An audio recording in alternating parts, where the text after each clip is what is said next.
Nuestro Señor Jesucristo mandó ir y predicar el Evangelio, ir y predicar el Evangelio. Y cuando dice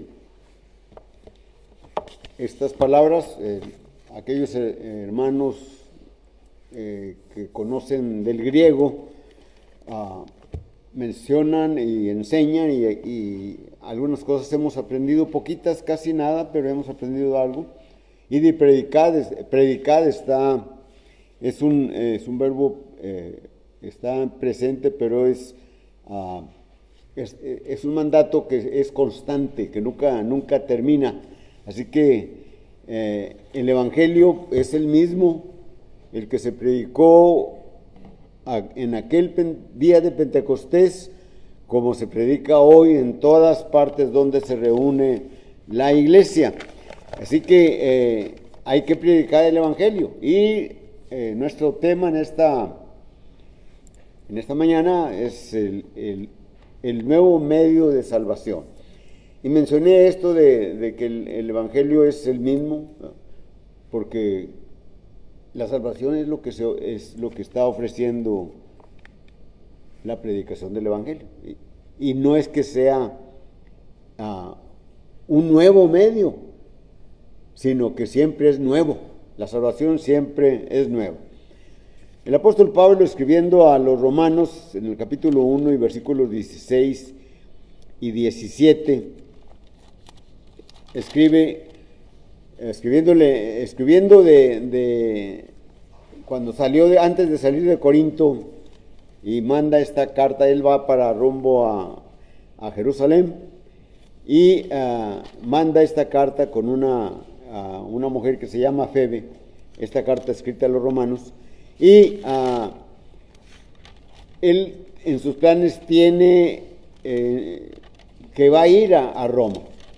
Bueno, en realidad va a ser más de 2 años después, pero va a llegar prisionero a Roma.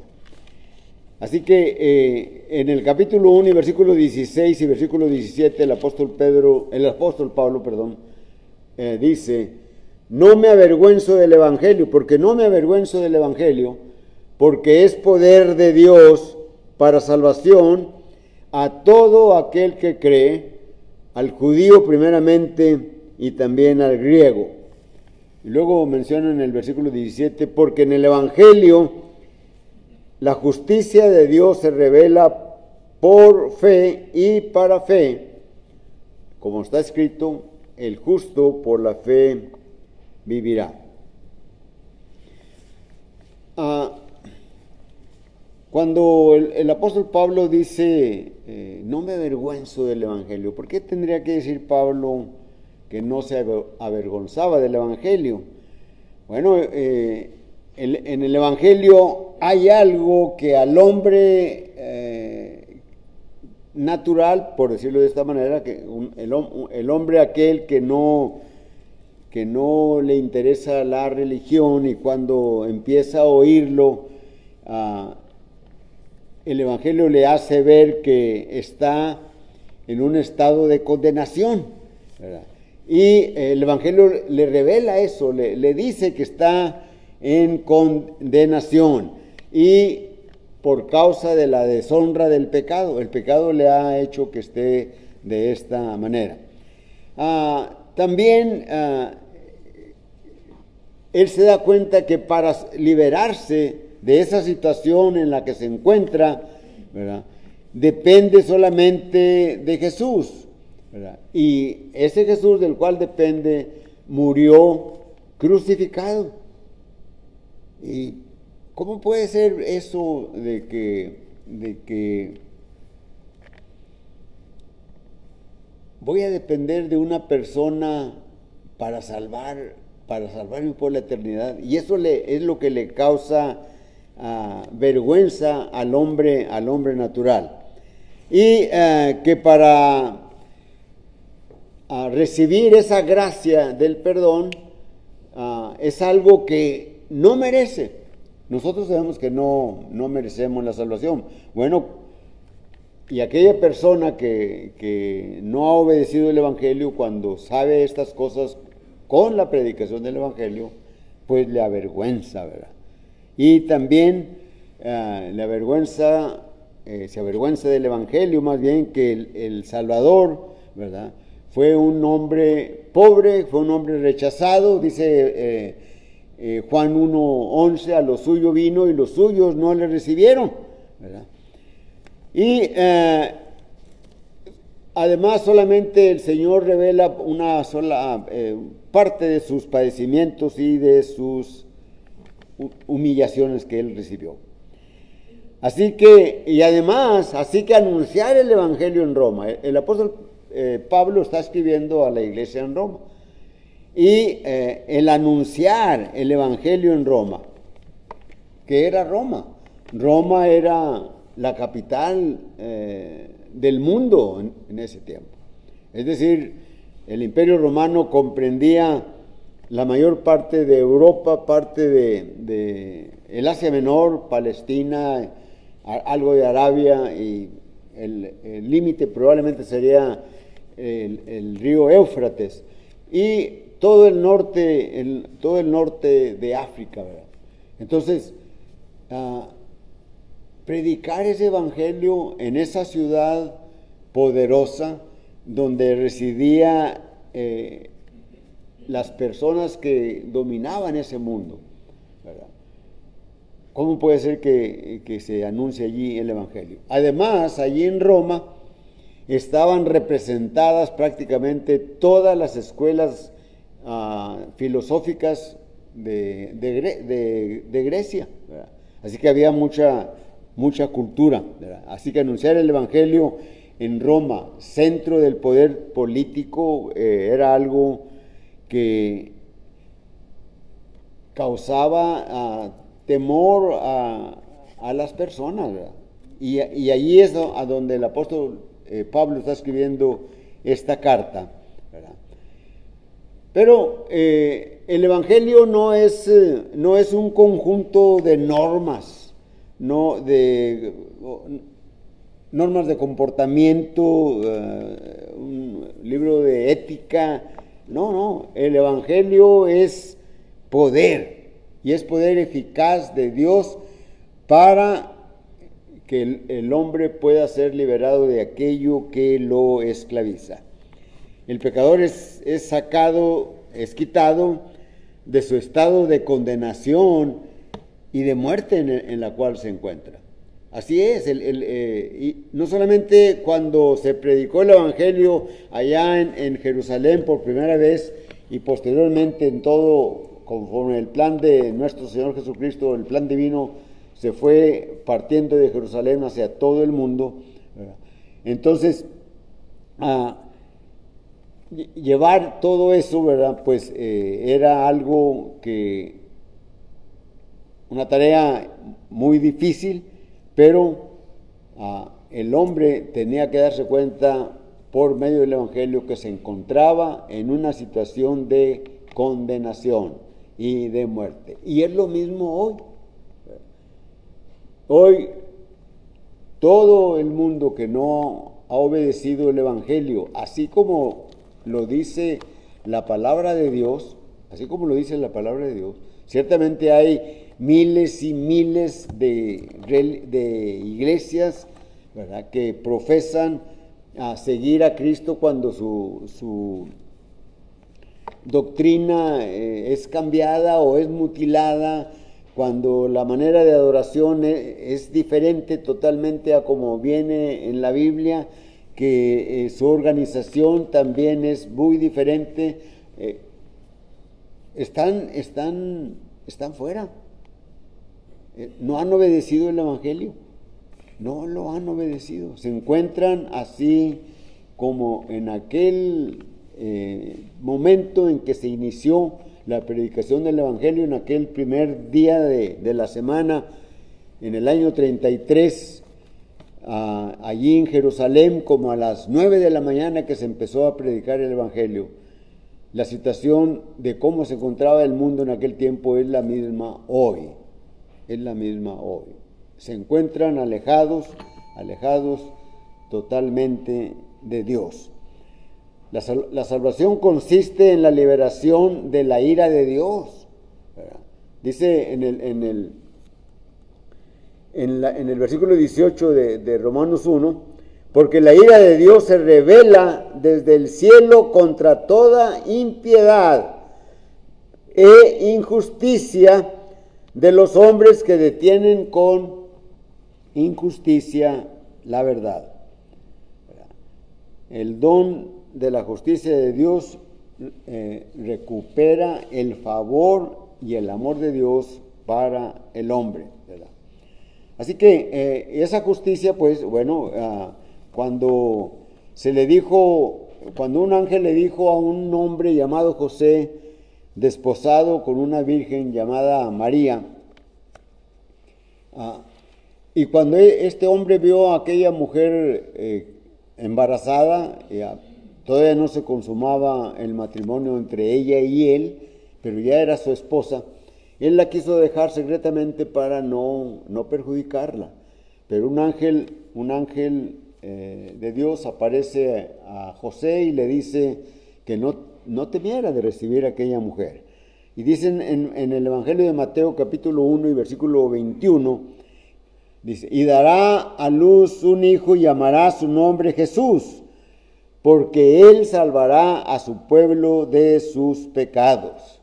Él salvará a su pueblo de sus pecados.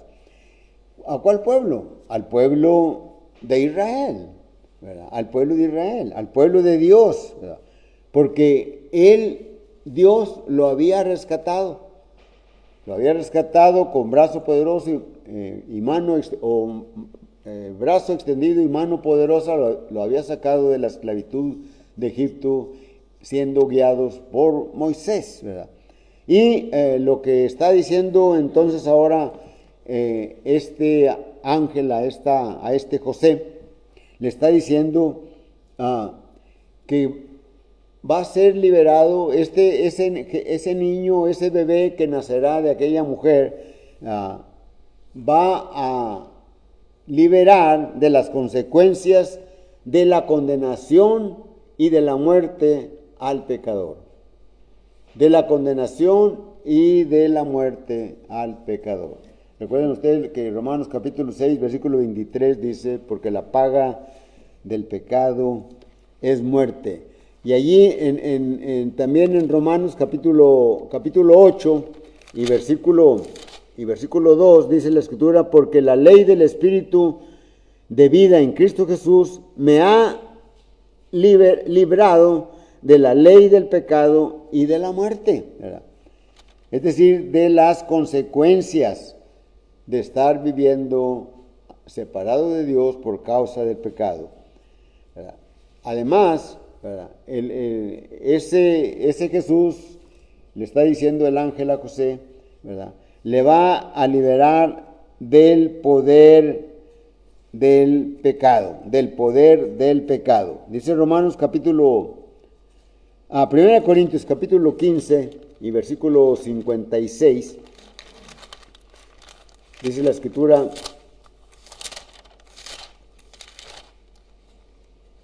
así que, hermanos míos, amados, estad firmes y constantes, creciendo en la obra del Señor siempre,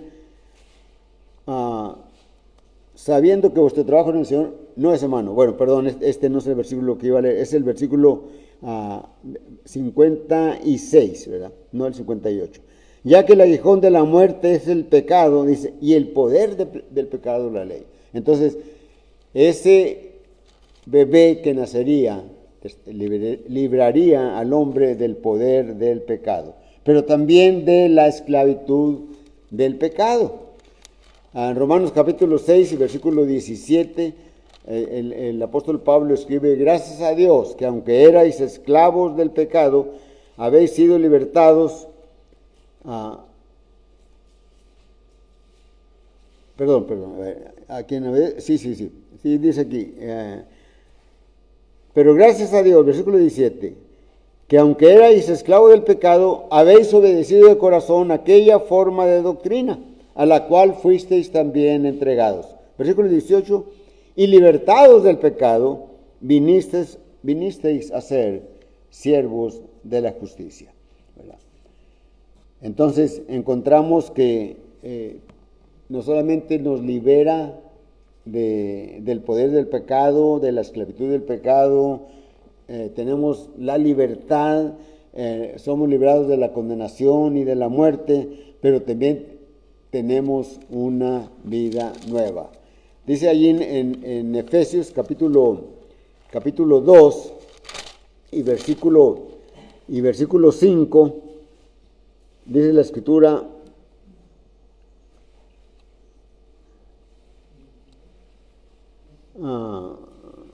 aún estando nosotros muertos en pecados, nos dio vida. Aún estando muertos nosotros en pecado, nos dio vida juntamente con Cristo. Dice, por gracia sois salvos. Dios nos dio nueva vida al recrearnos, al regenerarnos. Pero en realidad la lección de un nuevo camino de salvación, un nuevo medio de salvación que siempre será nuevo, siempre será constante, ¿verdad? Pues no está aquí, no lo vamos a estar considerando aquí en Romanos capítulo 1, versículos 16, 17 y 18, sino que eso continúa. El versículo, cuando él dice en el versículo 17, porque en el Evangelio la justicia de Dios se revela por fe y para fe, como está escrito, el justo por la fe vivirá. Pero después viene una digresión en su presentación, y luego vuelve a tomar el tema en el capítulo 4 y versículo 21.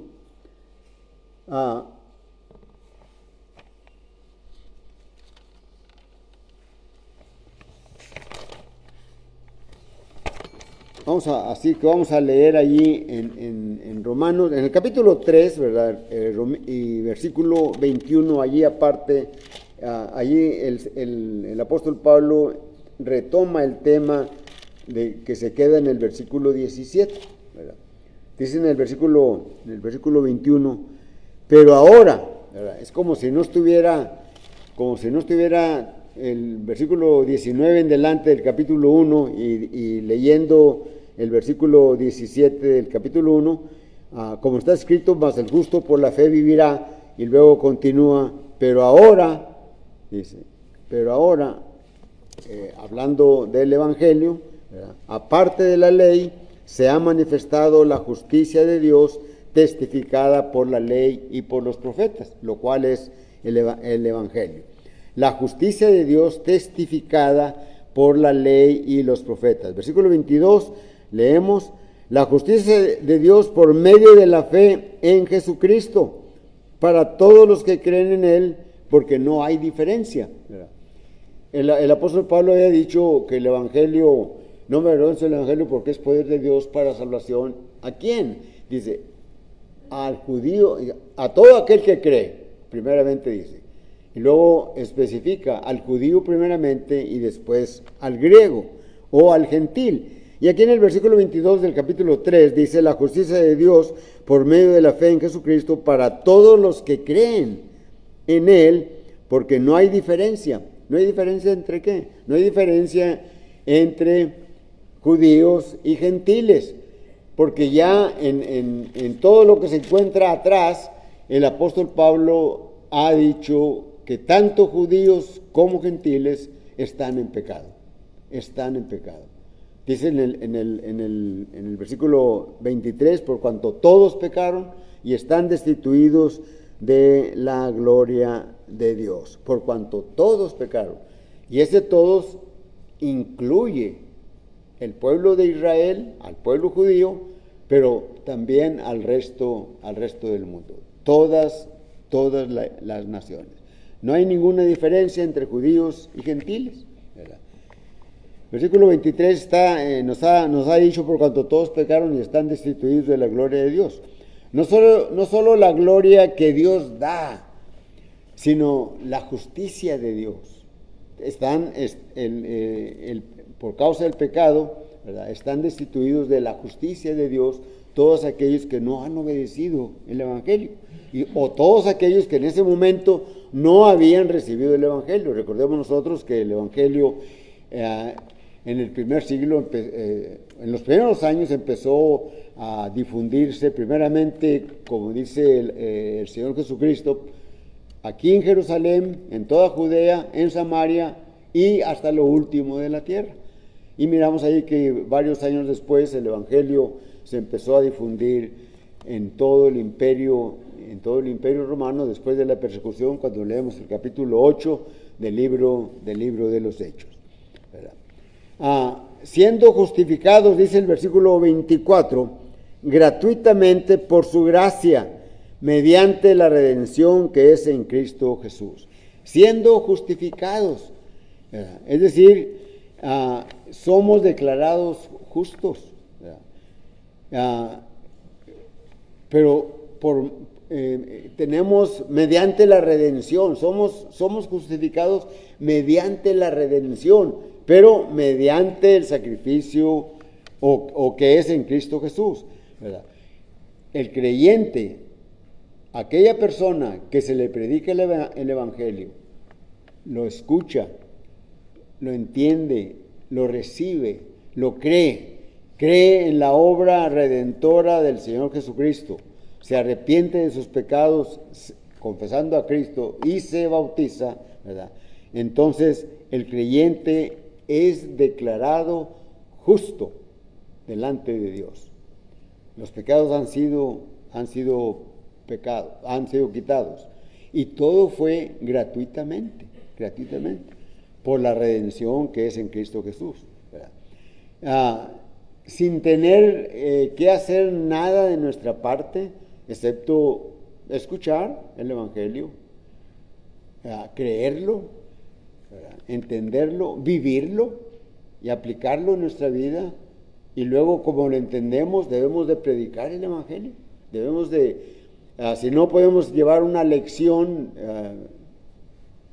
no podemos llevar un sermón, una clase, porque a lo mejor nos falta conocimiento, ¿verdad? Pero podemos entender lo que el Señor demanda de nosotros. ¿Qué es lo que demanda de ti? ¿Qué es lo que quiere Dios de nosotros? Que vivamos de acuerdo a la voluntad de Dios, ¿verdad?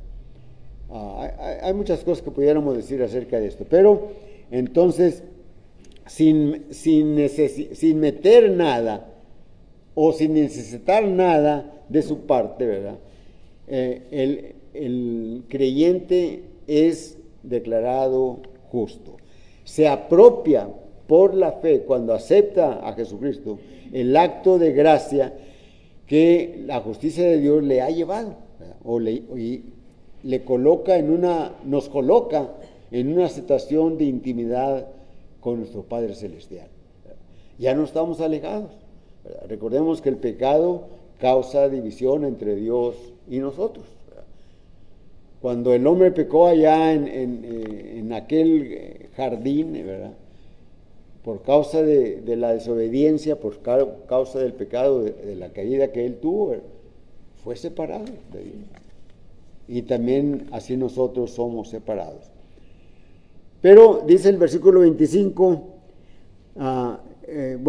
para continuar y nada más para entender el versículo 25, siendo justificados gratuitamente por su gracia, mediante la redención que es en Cristo Jesús, a quien Dios puso como propiciación por medio de la fe en su sangre, para manifestar su justicia a causa de haber pasado por alto en su paciencia los pecados pasados.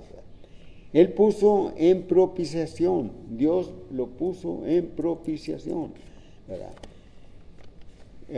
Esto nos lleva al tabernáculo, ¿verdad?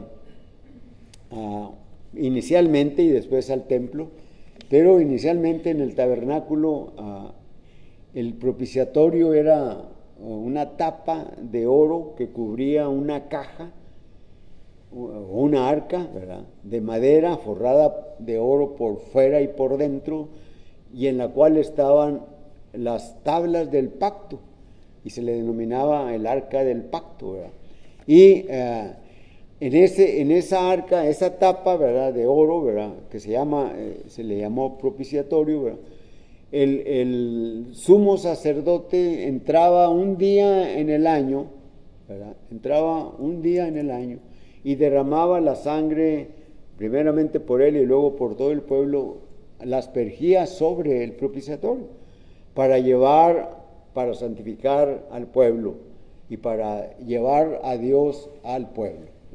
Entonces, dice aquí la Escritura, Dios puso como propiciación a nuestro Señor Jesucristo. ¿Qué es lo que hacía el sumo sacerdote? Llevaba sangre, la aspergía, y de esa manera el pueblo era limpiado ritualmente.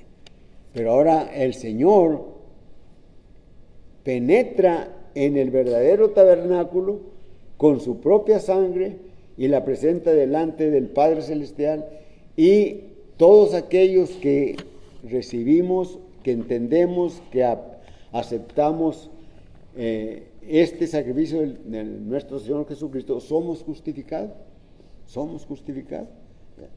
Nuestra justificación la adquirimos gratuitamente, pero hubo la necesidad de un gran trabajo que realizó nuestro Padre Celestial. Él mismo designó a nuestro Señor Jesucristo para que fuera la propiciación por nosotros. Cuando leemos la primera carta del apóstol Pedro, en el capítulo 1 y versículo 18, ¿verdad?, escribe el apóstol Pedro: sabiendo que fuisteis rescatados de vuestra vana manera de vivir, la cual recibisteis de vuestros padres. Dice, no con metales preciosos como oro o plata, sino con la sangre preciosa como de un cordero sin mancha y sin contaminación, preparado desde antes de la fundación del mundo, pero manifestado a vosotros en estos posteriores tiempos por amor. Entonces, Dios designó, ¿verdad?, a Cristo para que Él fuera la propiciación por nuestros pecados. Y Cristo es la propiciación por nuestros pecados, ¿verdad? Es decir, es el medio por el cual nuestros pecados son perdonados. Cristo es el medio por el cual nuestros pecados son perdonados.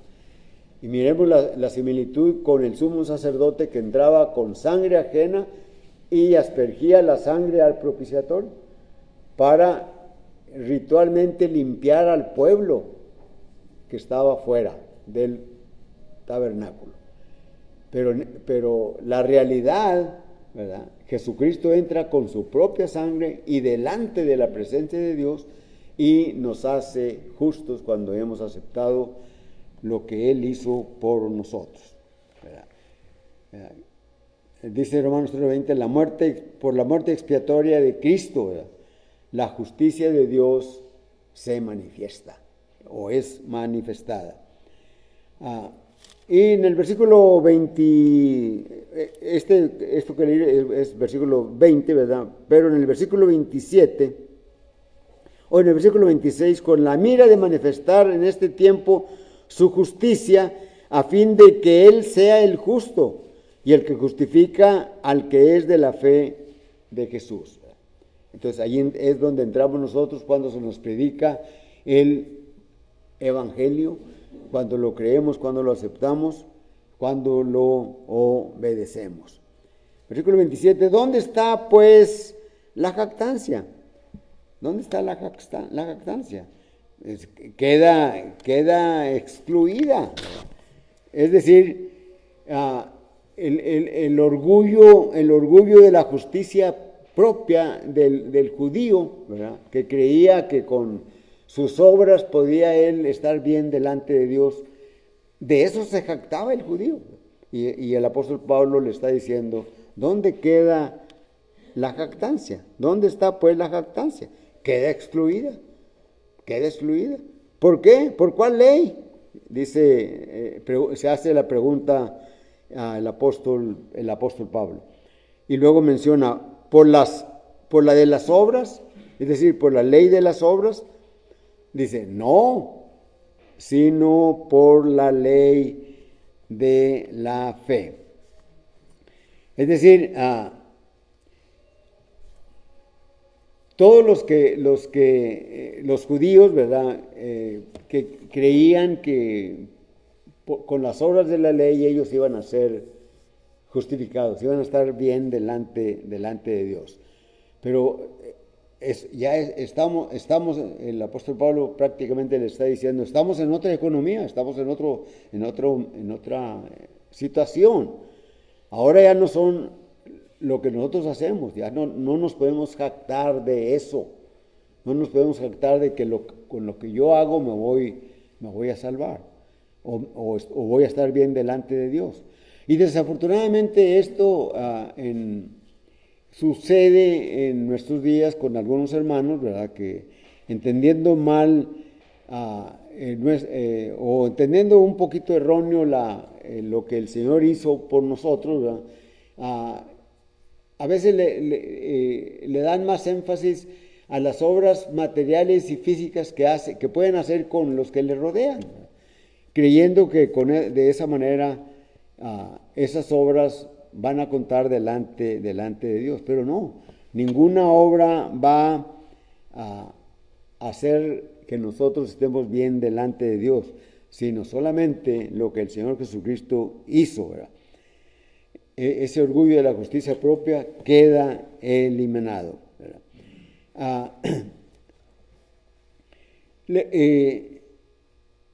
El judío, ¿verdad? Se sentía, cuando empezó a oír el Evangelio, se sentía impotente, ¿verdad? Es decir, la ley de las obras no le alcanzaban para poder sentirse de una manera satisfecho para decir, estoy bien delante de Dios. Todo esto cuando oyen el Evangelio. Entonces, solamente por medio de la predicación o del nuevo pacto, ¿verdad? Podemos encontrar el medio de salvación. La redención es gratuita, ¿verdad? Está solamente para que el hombre la tome. Está solamente para que el hombre acepte a Jesús, que crea en Él como el Hijo de Dios, que vino a hacer su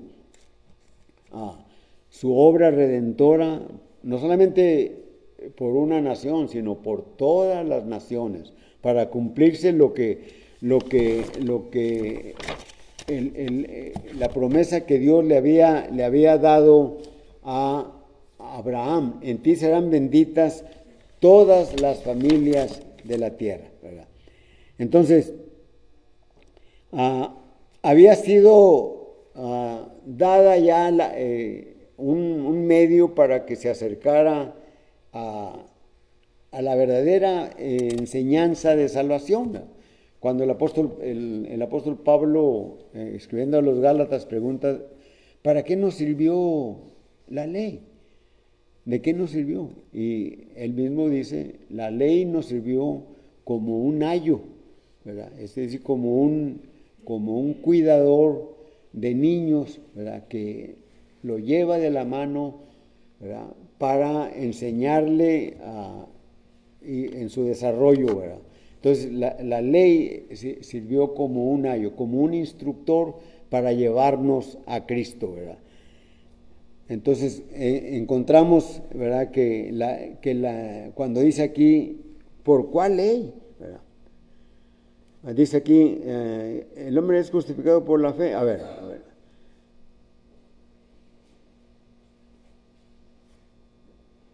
En el versículo dice 28, dice, concluimos pues que el hombre es justificado por fe sin las obras de la ley. ¿Es Dios solamente, dice, Dios de los judíos? ¿Es solamente Dios de los judíos? ¿No es también de los gentiles? ciertamente también de los gentiles. Cuando regresamos al versículo 17 del capítulo 1 de aquí de este evangelio, de esta carta de Pablo a los romanos, dice la escritura, porque en el evangelio la justicia de Dios se revela por fe y para fe, como está escrito, mas el justo por la fe vivirá. Y en el versículo 16, que es el que deberían de haber considerado, que es poder de Dios para salvación a todo aquel que cree. Y luego allí dice, al judío primeramente y también al griego. Entonces cuando Pablo hace la pregunta aquí, ¿es Dios solamente Dios de los judíos? ¿No es también Dios de los gentiles? Porque si fuera solamente Dios de los judíos, bueno, entonces el evangelio no tendría nada que ver con los gentiles, ni con ellos mismos, ni con el pueblo judío. Por eso dice el apóstol Pablo, ciertamente también de los gentiles. Porque el objetivo de Dios es la humanidad, la salvación de la humanidad. Pero el judío se creyó que se jactaba de ser solamente él el único que podía ser salvo. Entonces, ¿cuál es la ley de la fe? Porque aquí va a mencionar, dice, ¿dónde pues está la jactancia? ¿Queda excluido por cuál ley? ¿Por la de las obras? No, sino por la ley de la fe. ¿Cuál es la ley de la fe? Es la salvación por gracia. Es decir, no solamente salva al pecador, sino que lo justifica sin obras. Y le empuja o nos induce a glorificar a Dios. Y la ley de salvación por gracia viene siendo la misma ley de la fe, ¿verdad? Que es la ley de Cristo, ¿verdad? Cuando ahí en 1 Corintios capítulo 9 y versículo 21, ¿verdad? Cuando leemos allí lo que el apóstol Pablo está escribiendo a los Corintios en su primera carta, leemos, dice así el versículo 21.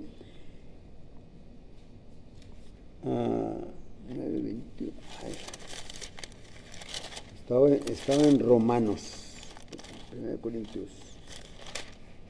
Dice el versículo 21, a los que están sin ley, bueno, vamos a leer versículo 20, me he hecho a los judíos como judío para ganar a los judíos, a los que están sujetos a la ley, aunque yo no esté sujeto a la ley. Tenemos que tener cuidado en esto. Aunque yo no esté sujeto a la ley, como sujeto a la ley para ganar a los que están sujetos a la ley. Voy a leerlo otra vez. Me he hecho a los judíos como judío para ganar a los judíos, a los que están sujetos a la ley, y luego entre paréntesis dice, aunque yo no esté sujeto a la ley. Cierra el paréntesis y dice, como sujeto a la ley para ganar a los que están sujetos a la ley. Y luego dice en el versículo 21, a los que están sin ley, me he hecho a los que están sin ley, como si yo estuviera sin ley, no estando yo sin la ley de Dios, sino bajo la ley de Cristo, para ganar a todos. Entonces, ¿cuál es la ley de Cristo? Es la ley de la fe. Es lo mismo que está diciendo aquí el apóstol Pablo allá en los Romanos, ¿verdad? Solamente por el nuevo medio de salvación, la redención es gratuita por medio de la fe. ¿Por cuál ley? Por la ley de la ley de la fe, la ley de la salvación por gracia, aceptando a Jesucristo, que viene siendo la misma ley de Cristo, la ley de Cristo, que está diciendo el apóstol Pablo en 1 Corintios capítulo 9, versículo 21. Entonces, para terminar, dice el versículo, el versículo 28, 29 que ya consideramos, ¿es Dios solamente Dios de los judíos? No, ¿No es también Dios de los gentiles? Claro que sí, también es Dios de los gentiles. Ciertamente también de los gentiles. Versículo 30, porque Dios es uno, y Él justificará por la fe a los de la circuncisión, y por medio de la fe a los de la incircuncisión. Luego dice el versículo 31, luego por la fe invalidamos la ley, y el apóstol Pablo afirma, en ninguna manera, sino que confirmamos la ley.